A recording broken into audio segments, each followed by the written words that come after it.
My cheating wife thought I'd wait while she slept around. Instead, I made her watch me win. My name is Robert Bader. I'm 28 years old and work for a consulting firm. I hold a master's degree in computer science. I stand 5 feet 11 inches tall, weigh about 205 pounds, and have brown hair and eyes. I stay fit by going to the gym every day and running at 5 in the morning. People have told me I have a lovely face. My wife's name is Ella, though she is often called Ida. She is 2 years younger than me, making her 26. She stands 5 feet 5 inches tall, has a curvy but fit figure, and goes to the gym about 3 times per week. Her blonde hair falls just below her shoulders, and she has blue eyes, perfect legs, a small waist, and a 34-inch bust. Yes, her face is also stunningly lovely. We met at a college party. At the time, her name was Ella Masters, and she was finishing her bachelor's degree in accounting, while I had already completed 1 year of my master's degree. We hit it off immediately and dated throughout college. We married about 1 year after graduating from college, not high school as some might mistakenly assume. I should note that Ella doesn't always thoroughly analyze the ramifications of her decisions, especially when she has a strong belief or desire. For example, she had feminist tendencies, so she initially refused to take my last name. When we got married, she insisted on using a hyphenated surname, combining her maiden name with mine, something like Scott Hewitt or Rodham Clinton. Whenever I tried to address this and explain why I thought it was a bad idea, she became angry, accusing me of being misogynistic and trying to erase her individuality. She cited successful women who had done this, and mentioned acquaintances who had no issues with it. She ranted about how the patriarchy forces women to adopt their husband's surname to enslave them. I tried to clarify that this wasn't my intent, but eventually, I sat her down, made her read the hyphenated name 5 times, and pointed out how it sounded. I jokingly remarked that I wouldn't mind if she kept her maiden name, Masters, alongside Bader. She abruptly dropped the idea and changed her name to Bader. I did mention she's naturally blonde, didn't I? We've been married for over 5 years and haven't had children yet, but we began planning for them. We discussed trying for a baby on our 5th anniversary, which was just over 2 months away. Ella has issues with the pill, so we always used protection. We planned to forego protection on the night of our 5th anniversary, making it a memorable occasion. This brings me to the beginning of a terrible tragedy. With a beer in my hand, I sat across the table from my wife and heard 5 dreadful words that fueled my anger. I just want to try something different. She explained that for about 1 month before we started a family, she needed to get rid of everything before settling down to become a mother. I tried to clarify, so, you want to date other men while married to me? You want to party and sleep with other men, completely breaching your promise to forsake all others, and you expect me to be okay with that? Are you crazy? I nearly shouted the last part. She replied, Look, it'll only last a month or so. I need to sow the last of my wild oats before we celebrate our special 5th anniversary as planned. Once this minor outbreak is resolved, I'll settle down and be a loving, faithful wife for the rest of my life. Not only no, but hell no, I said. I've already made my decision. This is exactly what I need to do. I'm not asking for your permission, I'm just informing you so I don't cheat on you. It's not treason if you're aware of it and the situation is open. It's only cheating if I hide it and sneak behind your back. That's not the case here. Besides, it won't happen every night, probably just Friday or Saturday, and I'll return home in the morning. We'll continue to make love a couple of nights a week, and I'll clean up before coming home from my outings. You'll never have to deal with sloppy seconds. I retorted, I'm confident I'll never worry about sloppy seconds because I won't touch you after you go on one of your dates. Where did this nonsense come from? What put this foolish idea in your head? I was sure I knew the source but asked anyway. She admitted, I told Susie about our plans to start a family. Susie, her full-time divorced coworker, had cheated on each of her 4 ex-husbands. Ella continued, She said I needed to clear my mind before starting a family so I could fully relax and be a wonderful mother and wife without regretting anything I missed. She also said her experiences with other men improved her lovemaking by teaching her new techniques to delight you, potentially leading to a better quality of life. It was clear Ella would go through with it regardless of what I said. I tried several arguments but was rebuffed each time. Finally, I said, It's evident you'll do this despite my wishes. When are you planning your first date?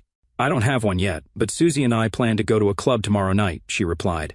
Fine, but I warn you, bringing anyone here would end tragically. I'd never disrespect you like that. We'll go to his house, his hotel room, or back to Susie's. I'm not granting authorization and won't agree to any of it. My opinion is clearly irrelevant to your decision. I won't touch you while this happens, and this could have serious ramifications for our partnership. There may not be a place for you here if you wish to return. What do you mean? I'm not going away. It's just 1 or 2 nights a week. We'll spend the rest of our time together. No, I won't allow this. If you're adamant, you leave to do it. I don't care where you go, but you won't live here while dating and fornicating with other men. Don't be silly. This is my house too. You can't just kick me out. Remember, this house belongs to my parents. They gave it to me before we married. This is my house. Perhaps you should move in with Susie. We called it a night. The next day, Ella tried to get me to sleep in another bedroom, but I insisted the bed was mine as much as hers. If she didn't want to sleep in the same bed, she could go elsewhere. We avoided each other all day. At about 8 in the morning, she walked downstairs in lace stockings, a garter belt, and 4-inch heels. Her hair was styled, and she wore makeup and jewelry suitable for a night out, holding a small clutch. Have you forgotten something? I asked. No, I've got my phone, wallet, and ID. That's all I need. What about bags, clothing, cosmetics, and toiletries? I'm just leaving for the night. Why do I need all that? I'll be back before morning. Not really. As soon as you walk out, I'll replace the locks. I told you, if you insist on this nonsense, you won't live here. Don't be silly. I know you love me enough to allow this. Clearly, you don't love me enough not to do it. You won't return if you leave through this door. Just as she was about to respond, a car horn sounded from the driveway. That's Susie. I have to go, but we can discuss this when I get home. What she didn't realize was that I had installed several secret apps on her phone while she was getting ready in the bathroom. I could now track her location, read her texts, record her calls, and even activate her microphone and camera without her knowledge. I turned on her microphone the moment she left the house and recorded her conversation with Susie as they drove. I'd listen to it later. First, I replaced the door locks with new ones I'd bought earlier. Then, I took her car out of the garage, reprogrammed the garage door opener, and removed the remote control. Next, I packed all her clothes, toiletries, and cosmetics into boxes I'd purchased in advance. 2 hours later, I loaded her belongings into the car. Now, it was time to hear her conversation with Susie. God, he's mad, Ella said. I warned you he'd be upset for about a week, but that'll pass, Susie replied. Just make sure to blow his mind over the next few days. Once he realizes how much better things are, he'll accept it. Men are like dogs. You can get away with anything if you compensate them appropriately. The right use of women's techniques will change their perspective. I just hope the person you're setting me up with doesn't leave me too sore to have energy tomorrow night with Rob. Make sure you soak in the bath tomorrow. That should help. Now take off your panties and leave them in the car. You won't need them today. You're small, Ella laughed. They both chuckled. Let me describe Susie. She's a 5'4" dynamo with emerald green eyes, a beautiful face, and long, fiery red hair that reaches her rear. She has a 38-inch chest, a small waist, and the morals of a street cat. Her infidelity led to the dissolution of all 4 of her marriages, astounding for someone only 26 years old. Who gets divorced 4 times before 30? She'd made it clear I'd be welcome in her bed any time, but I never acted on it. This wasn't the first time she'd tried to coax Ella into something ridiculous, usually attempts to include us in a threesome or more. So far, I'd dodged it. I listened a bit more, but it was impossible to hear anything in the club due to the noise. Instead, I began managing our finances. By tracking her GPS, I took half the money from our checking account, paid off and canceled our shared credit cards, and moved all our savings to an offshore account. I opened a separate account in my name years ago and transferred about 70% of our investments to it. I noticed her GPS moving, so I activated the microphone again. I overheard a strange male voice talking to her. Her phone rang. Hello, Susie, how are you? Hey, girl. Did you leave with the guy you were dancing with? Yes, we're heading to your house for some alone time. I hope you don't mind if we use the spare bedroom for an hour or two. Not a problem, baby. I'll probably be there soon with a friend. Let's have fun. I hope you need a shower when you finish so you can go home later. I thought so. I left some shampoo and body wash in the spare bathroom for you. Thank you. See you later. I turned on the camera to glimpse the man she was with. I only caught a brief view as she put the phone away. He looked about 30 years old with thinning black hair and seemed slightly shorter than me. I switched everything off while they drove. When they arrived at Susie's, I listened until I heard them move away from the phone. The video wasn't likely to work, and I needed her phone in the same room to record audio evidence of her infidelity. Ella called me. Hello, sweetheart. How are you? Where are you now? B and I are at Susie's. We'll relax for a while and she'll drive me home. I'll be back in a few hours. We just turned on a movie. Fine. I just wanted to make sure you didn't get into a bad situation. I'm fine. Stop worrying. See you in a few hours. Fine. Goodbye. She must have been drunk because she didn't notice I didn't say anything affectionate or tell her I loved her. She also didn't catch that I said goodbye at the end. Miraculously, she brought the phone into the bedroom, likely because she was talking to me while walking there. Better still, she placed it on the nightstand, leaning against the lamp, giving the camera a clear view of most of the bed. I'm sure I couldn't use this in court, but I didn't care then. I watched enough to confirm they were intimate, then minimized the window and kept recording. If she was going out with other men, I saw no reason to sit at home waiting for her. What's good for the goose is good for the gander. Screw her. I decided to have fun too and planned to rub it in her face. She didn't come home and stayed with Susie. I spent the weekend on household repairs and working on my 1972 GMC pickup, which I'd bought cheaply years ago. I'd installed a built 350 engine, a Borg-Warner Super T10 4-speed manual transmission, a 12-bolt rear differential, leather bucket seats, and matte black paint. All that remained was connecting the steel-braided lines for the engine's fuel, radiator, and vacuum fittings. Work kept me distracted, especially after I stopped communicating with Ella. I finished the truck and prepared it for the road. I also consulted a lawyer and began drafting divorce papers. There was no way to avoid giving her half of everything. The divorce laws in this state seem written by staunch feminists. Men are screwed in divorces, forced to pay an adulterous spouse to maintain her philandering lifestyle. A man has few options for self-defense. Friday evening arrived, and my truck was spotless. After showering, shaving, and applying cologne, I dressed in new Levi's pants, a black button-down shirt, and rattlesnake leather cowboy boots. I treated myself to dinner at a steakhouse, where the T-bone, baked potato, vegetables, and salad were delicious. As I left the restaurant, I checked Ella's location. She and Susie had arrived at a club about 30 minutes ago. It was time to execute my plan, which I believed would drive Ella insane. I parked a few spots from her car, noting she was the designated driver, making my strategy easier. I entered the club with a plan and a backup in case Susie had moral concerns. I spotted them easily. "Susie, I didn't realize you'd be here," I said, approaching their table with a glass, waiting until Ella was dancing with another guy. "Rob, what are you doing here?" Susie asked cautiously. "Probably the same as you. Since I just moved in, I decided to try this club and have fun tonight. Want to dance?" "I came with Ella. How does that not prevent me from dancing with you? Besides, she's either in the restroom or on the dance floor. You've never shied away from dancing with me before." Her anxious expression turned into a grin. "Sure, I'd love to dance." We danced to 3 fast songs before a slow one began. I pulled her close for about 1.5 songs before Ella saw us. I nearly laughed as her surprise turned to panic. She left the dance floor after the song and returned to their table, glaring at me with barely hidden rage. "You poor thing," I thought. "I haven't even begun to make you mad." Susie hugged me passionately as we slow danced. As a bombshell, it didn't take long for me to respond physically. She noticed, smiled broadly, and pressed closer. I glanced at Ella, subtly lowering my hand to Susie's rear. When the song ended, I walked Susie back to their table. She invited me to join them, and I agreed. We paused to order drinks, and I put all 3 on my tab. "Robert, what the hell are you doing here?" Ella hissed. "What do you mean? I'm doing the same thing as you, drinking, dancing, and having fun. Is that prohibited?" "Don't act innocent," she spat. "You're here to ruin my evening." "Quite the contrary, Ella. I had no idea you'd be here. We haven't spoken since you moved out. I heard about this club from colleagues and decided to check it out since you weren't around. You mean this is natural for you but not for me?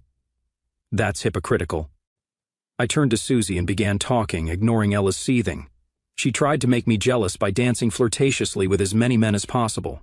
I grinned, monopolizing Susie's time. Whenever another guy approached her, I'd pull her to the dance floor before they reached the table. Eventually, they stopped trying, assuming we were together. After a few hours, I decided it was time. Ella was on the dance floor, and Susie was receptive. "Meet me at your place," I whispered. "Ella will get there soon. Does it matter?" "She has her own room," Susie replied.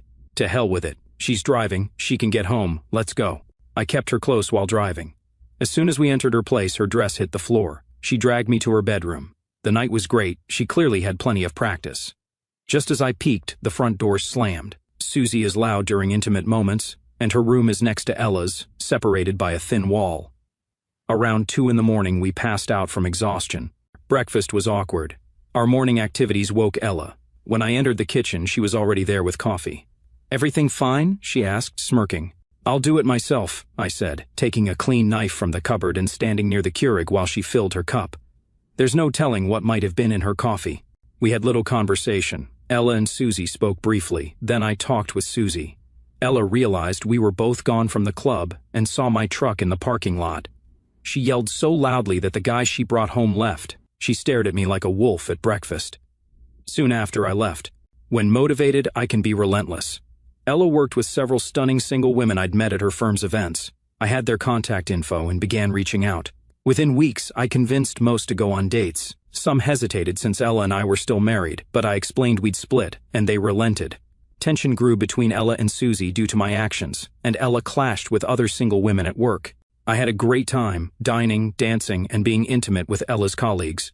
I used her phone's GPS and spy apps to ensure I appeared where she was. Her colleagues raved about their dates with me, which infuriated her. She continued going out with men, but she and Susie argued more. I overheard Ella ranting to Susie, "This isn't how it was supposed to work. He was supposed to wait for me to sow my wild oats and then welcome me back to start our family. He wasn't supposed to date or spend nights with other women." Susie was perplexed. I didn't expect it either. "What are you planning?" "I've had my fun, and none of these guys compare to Rob." "Our anniversary is coming, and we plan to start a family that night," Ella said, smiling. "He knows how to send a girl into orbit." Susie understood, but snapped. "Why did you bring him here and keep my husband awake all night, only to play cool the next morning? I've wanted him for years. What was I supposed to do when he came at me like that? He turned it up and pressed all my buttons. I couldn't help it. He's my husband. Show some respect." "Fine, I apologize. He stopped calling me. I doubt we'll meet again. Besides, he's checked out all our single co-workers. It's time to reclaim what's mine. I'll call him later and tell him I'm ready to return and start our family," Ella said. I smiled, listening. She didn't know what was coming. I called my lawyer with final instructions. With just over 1 week until our anniversary, I prepared for a memorable event. Ella called, wanting to come home, but I refused, saying I had plans and was working on a surprise for her return. I hinted at renovations, which she misinterpreted as converting a bedroom into a nursery. I never said that. I got her to come on our anniversary for her surprise. It was Saturday evening, and I hosted a barbecue pool party. Ella didn't know I'd installed the pool over the past 2 months. We were joined by friends, family, and a few special guests. At about 6 in the evening, the doorbell rang right on time. I told Ella to come, and she noticed cars out front, realizing we were hosting a party. She looked astonished, carrying her bags into the house. "Everything's fine." "The guest of honor has arrived," I announced. "Rob, what's going on?" "I thought we'd have a quiet, romantic dinner," she said. "No, today is a major celebration, and I want all our family and friends to join us," I explained. "Okay, sweetie, it just surprises me." "I didn't expect this," she responded. "Just place your suitcases here. We'll deal with them later. You've arrived in time for dinner. As the guest of honor, you and I will be first in line." Ella adjusted and began enjoying herself. We hadn't discussed her actions in the past 2 months. We ate, drank, and laughed. After dinner, a light illuminated the backyard, revealing the pool and other upgrades. She hadn't seen the upper floor, and hinted at wanting to see what I'd done, still assuming I'd made a nursery. It was time for the final surprises. "Could I have your attention, please?" "I have a few announcements for this great day," I shouted. The stereo stopped, and everyone gathered closer. "Thank you for coming. Ida, please join me." After she stood beside me, I continued. "First, yesterday was my last day at work. My former boss was the only one who knew, as I gave him 1 month's notice and explained my plans. I'm now starting my own consulting company, giving me more freedom to spend time with my family." Ella smiled when I emphasized family. "As you know, today is our 5th anniversary. What most don't know is that we plan to start our family today. With that, I want to give Ida a special anniversary gift to commemorate our relationship." I stepped aside and nodded to a hired woman at the group's edge. She stepped forward. "Ida Bader, you've been served," the woman said. "What most don't know," I continued, "is that 2 months ago, Ida told me she was going to date and sleep with other men. She didn't ask if I agreed, she just informed me and said there was nothing I could do. For the past 2 months, she's been living with her friend and taking different men to her home for intimate encounters. This is something I won't tolerate. To be fair, I also dated other women, but only after Ida broke her vows." "No," Ida screamed. "For your actions, I'm giving you a divorce so you can be intimate with whoever you want. Rest assured, it won't be me. I told you I was renovating the house. You saw the pool and other downstairs upgrades. I also repainted the master bedroom, installed a larger shower and a jacuzzi tub in the master bath, and removed the wall between the 2 smaller spare bedrooms to create 1 large bedroom with its own bathroom. I did this for a specific reason." As I spoke, a red-haired woman and a 10-year-old red-haired girl walked toward me. "I want you all to meet my lawyer, Tara, and her daughter, Simone. Tara is a single mother. I met her 2 months ago on the Monday after Ida went to the club with her first guy. We've become very close, though we haven't officially started dating. We both feel there's something between us, and I get along well with Simone. Once the divorce is final and she's no longer my lawyer, we plan to be together. Her lease is up soon, and Tara and Simone are moving in with me. I turn to Ida. As for your suitcases, take them to your car. You won't come back here. I told you I wouldn't stand for this, but you rushed ahead and ruined our marriage. Ida sobbed uncontrollably. Her family screamed, and most friends left quickly. My family sat stunned. Tara and Simone quietly went upstairs, prepared for this reaction. To be honest, Tara and I hadn't even kissed. We'd gone to dinner and spent evenings at their apartment, but we agreed to hold off until my divorce was final. Tara divorced her husband 5 years ago after catching him cheating. She'd dated since, but never felt a spark. Everyone eventually left. I don't know where Ida went. That day, I deleted the spy apps from her phone. I no longer cared what she did. Could I have handled this differently? Maybe. Should I have involved Tara and Simone? Probably not. Why did I do it? Simple. Anger. I was furious at Ida's actions and wanted everyone to know she ruined our marriage with her selfishness. I wanted her to feel the pain she caused me. She killed my love for her and made me hate her. I wanted her to feel that loss and hatred. I could have served her at work or sent evidence to everyone, but I chose a public confrontation. It was immature and painful, but I did it. Ida returned to Susie's for about 2 weeks before they clashed. She got her own small apartment. I often see her in the city, her expression alternating between sadness and anger. She left her company due to stress from me dating her coworkers and found a new job. I see her family sometimes when dining with Tara and Simone. We don't talk, they frown, and we ignore them. Ida tried to fight the divorce but soon realized it was hopeless. Tara increased pressure by continuing to meet Ida's colleagues. Ida signed the papers after hearing about my 4th date with one of her coworkers. When the divorce was finalized, Tara and Simone moved in. 1 year later, Tara and I married. Another year later, we encountered Ida at a street fair. She saw Tara's 6-month pregnant belly, turned, and ran away, sobbing. 3 years had passed since the dramatic barbecue pool party where Robert Bader served his wife, Ella, with divorce papers in front of family and friends. Life had moved forward in ways Robert hadn't anticipated, yet the echoes of that day lingered, shaping his new reality and Ella's path in unexpected ways. Now 31, Robert was settled into his life with Tara, his second wife, and their growing family. Their son, Liam, was a lively 1-year-old, and Simone, Tara's daughter from her previous marriage, was thriving at 13. Robert's consulting firm had taken off, allowing him flexibility to work from home and be present for his family. Yet, the past wasn't entirely behind him, and a chance encounter would soon force both Robert and Ella to confront unresolved wounds. It was a crisp October afternoon in their small city, the kind where golden leaves blanketed the sidewalks and the air carried the promise of fall festivals. Robert, Tara, Simone, and Liam were at the annual Harvest Fair, a local tradition filled with pumpkin carving contests, artisanal food stalls, and live music. Simone was at a booth painting a ceramic mug, while Tara pushed Liam's stroller, chatting with Robert about their plans for a weekend getaway. Robert felt content, a stark contrast to the rage that had consumed him 3 years prior. But as they rounded a corner near the apple cider stand, he froze. There, standing with a man he didn't recognize, was Ella. She looked different, thinner, her blonde hair now cut into a sleek bob, her blue eyes framed by subtle lines that hadn't been there before. She wore a navy coat and jeans, her posture relaxed but her expression guarded as she noticed Robert. The man beside her, tall with salt and pepper hair and a tailored jacket, seemed to be in his early 40s. He held her hand, and Robert caught the glint of a ring on Ella's left finger. For a moment their eyes locked, and time seemed to collapse, pulling them back to the pain and betrayal that had defined their final days together. Tara, sensing the shift in Robert's demeanor, followed his gaze. "Is that her?" she whispered, her voice calm but protective. Robert nodded, his jaw tight. Simone, oblivious, called out to show them her painted mug, breaking the tension. Robert forced a smile, but his mind was racing. He hadn't seen Ella since the street fair 2 years ago, when she'd fled at the sight of Tara's pregnant belly. He'd heard through mutual acquaintances that she'd moved to a neighboring town and switched careers, leaving accounting for a role in event planning. Beyond that, he'd tried to let her fade from his life. Ella, however, hadn't forgotten him. She excused herself from the man and approached cautiously, her steps measured. "Rob," she said softly, stopping a few feet away. "I didn't expect to see you here." "Ella," he replied, his tone neutral.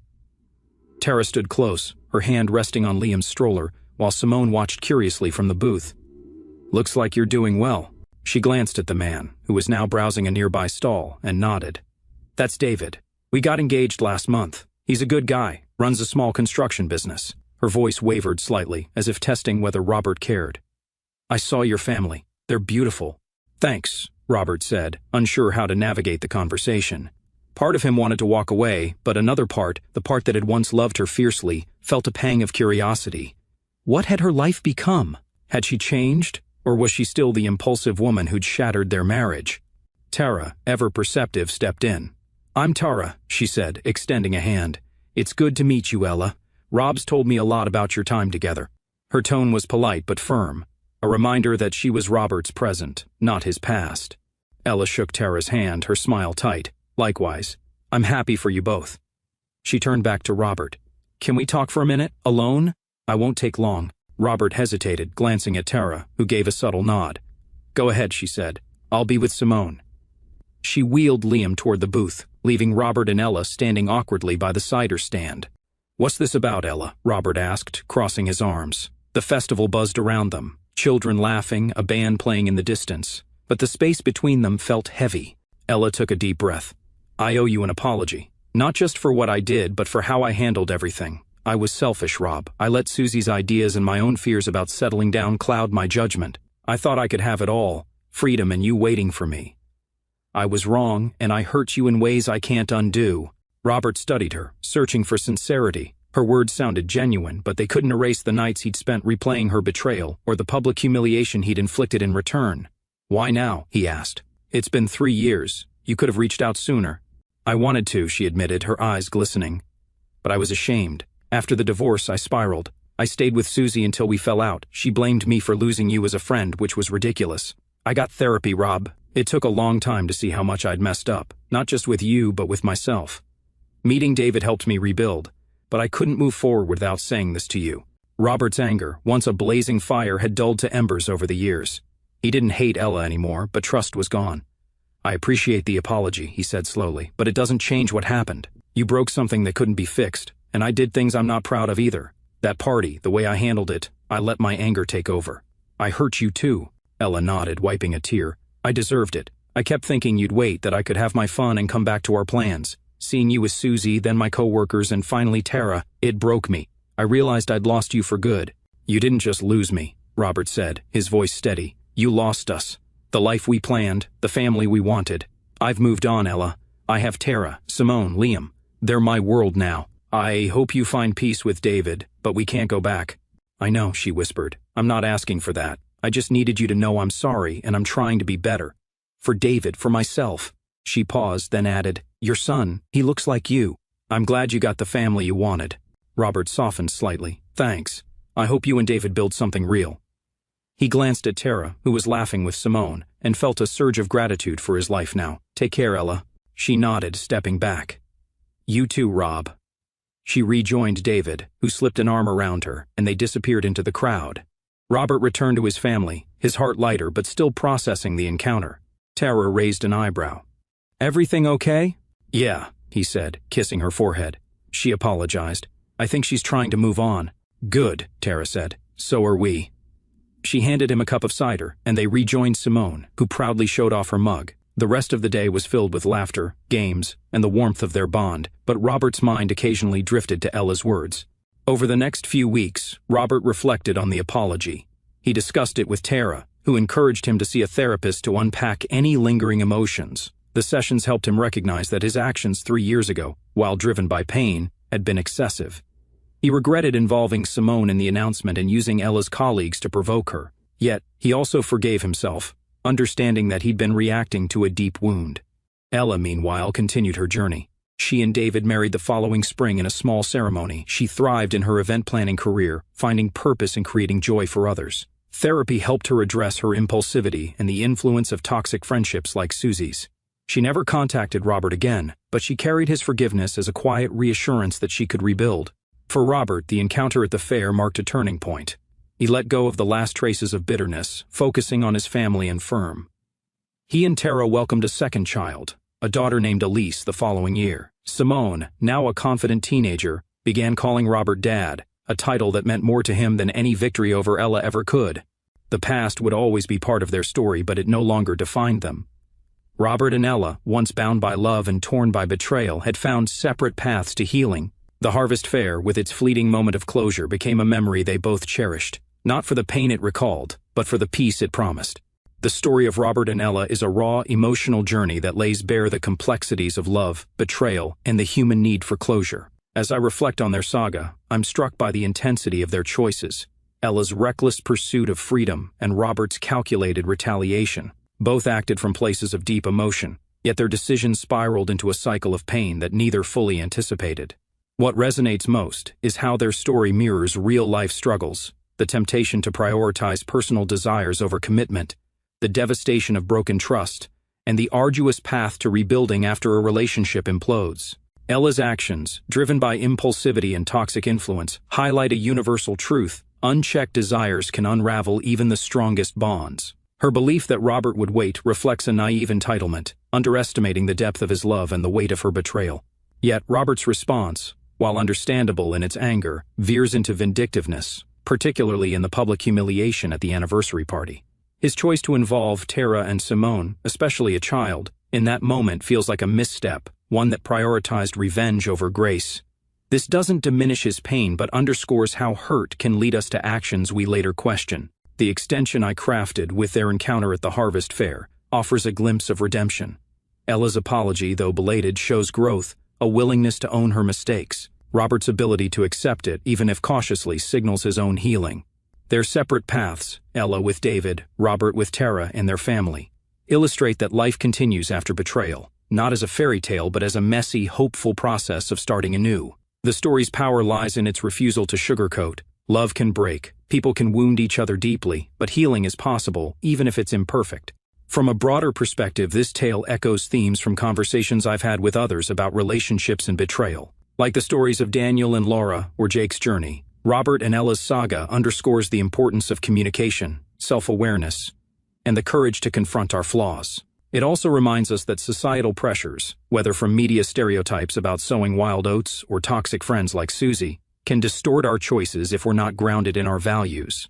If you're navigating a relationship strained by betrayal or temptation, take a moment to pause and reflect. First, prioritize open communication. Talk to your partner about your needs and fears before acting on impulses. Ella's failure to truly hear Robert's objections set their downfall in motion. Second, seek counsel from those who share your values, not those who enable destructive behavior. Susie's influence was a catalyst for disaster. Surround yourself with people who uplift your commitments. Third, if you've been betrayed, resist the urge to retaliate in ways that compromise your integrity. Robert's public spectacle brought temporary satisfaction but long-term regret. Instead, channel your energy into healing through therapy, journaling, or trusted confidants. For those rebuilding after a broken relationship, focus on small, intentional steps.